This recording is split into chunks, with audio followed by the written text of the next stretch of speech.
displacement reaction. Already we have completed our combination and decomposition reaction, and now we will be beginning with displacement reaction. Hello everyone, this is Qasim Qureshi, and hope you all are enjoying our sections during this lockdown period. Right now, displacement reaction means what? If I want to denote this reaction in a symbolic form, okay, in a symbolic form, so how I will write it? Like A, B plus C will give me, C will go to the A place, it will become CB, A will go to C place, so A. So this is a symbolic form, like this you can remember it, okay. This is not an example. Again and again in every video, in every clip, I am repeating the same thing. This is not an example. It is just for your understanding. Okay. इसके base पे we will be studying example. Okay. So first we'll understand its definition. Definition of displacement reaction. Definition को याद रखने के लिए simple. Like this fellow, this one is going to the place of A, okay. तो अगर C A के place पे जा रहा है, मतलब वो A को वहाँ से उसने हटा दिया, रिप्लेस कर दिया, so I will call that this should be more reactive, then only this can be done, okay. अगर ये more reactive होगा तो ही इसको डिस्प्लेस कर पाएगा. अगर ये रिएक्टिविटी सीरीज में अगर ये ज़्यादा रिएक्टिव है, मोर रिएक्टिव है, मोर पावरफुल है, ये लेस पावरफुल है, तो ये रिएक्शन पॉसिबल नहीं है. अंडरस्टूड? रिएक्शन की पॉसिबिलिटी के लिए ये ज़रूरी है कि this should be more reactive and this should be less reactive, then only this reaction can happen, otherwise this reaction won't happen. Okay, so this one is more reactive and this one is less reactive. Less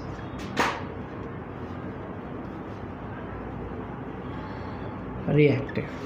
Okay, so this C will go to the place of A and A will go to the place of C, as you can see. This is called displacement reaction. Okay, तो definition इसका क्या रहेगा? इसका definition रहेगा a chemical reaction in which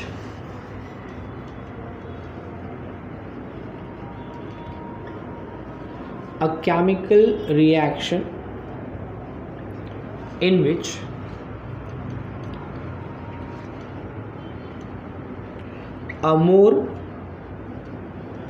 reactive element displaces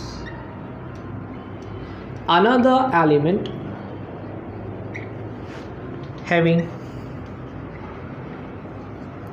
less reactivity, okay, from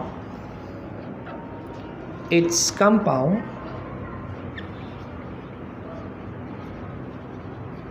is called displacement reaction.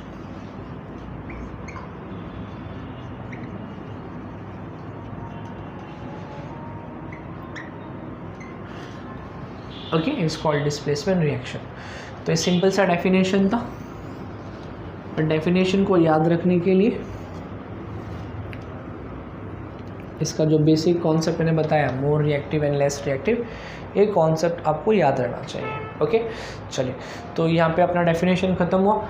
Late us understand some examples which are related to displacement reaction.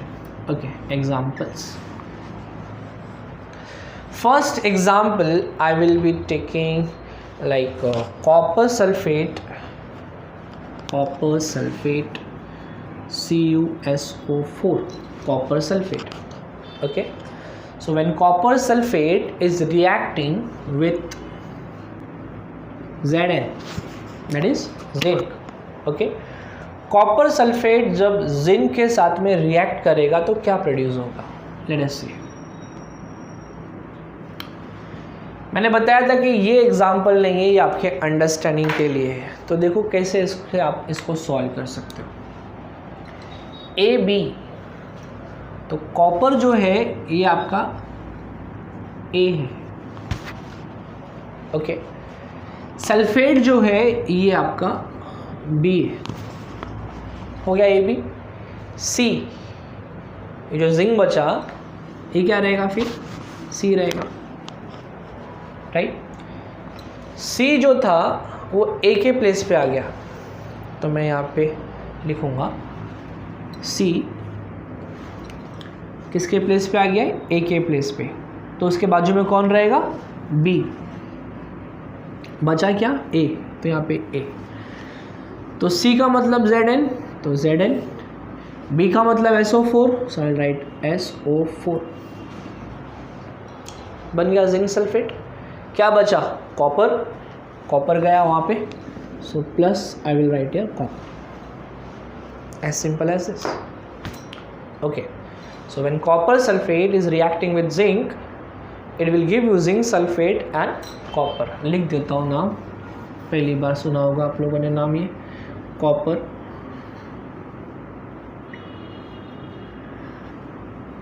Sulphate, okay. This one is zinc, ये तो पता ही होगा, and this will be called as zinc sulphate, and this one is copper, okay. यहाँ पे ये जो reaction है, zinc is more powerful than copper, इसलिए ये रिएक्शन हुआ। अगर ऐसा रहा तो क्या रिएक्शन होगा, मैंने बताया जिंक पावरफुल है, कॉपर लेस पावरफुल है। तो इस केस में लेस पावरफुल की हिम्मत नहीं है कि वो जिंक को वहाँ से हटा सके, so this reaction is not possible. Reaction will happen in this direction only, okay। Let us take another example to understand it in a better way. Second example is copper sulfate, same copper sulfate plus Fe, Fe means iron, okay। So when copper sulfate is reacting with iron, जब copper sulfate iron के साथ react करेगा,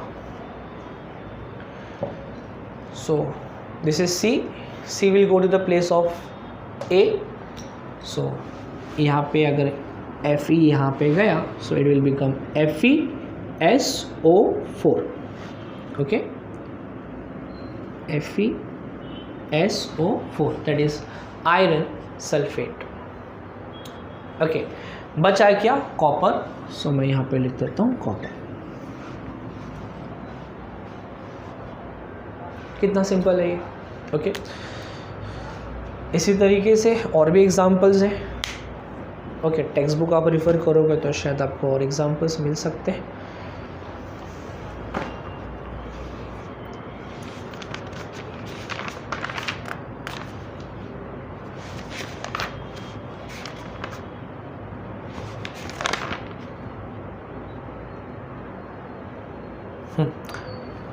मैंने आपको दो example दिए हैं, उसमें से एक एग्जांपल टेक्सटुअल है और सेकंड मैंने अपना एग्जांपल दिया है। और सेकंड एग्जांपल पेज नंबर 38 पे, वो आप सॉल्व कर लीजिए। एक्टिविटी क्वेश्चन है, इजी है, कर सकते हो, डिफ़िकल्ट नहीं है, ठीक है। चलिए।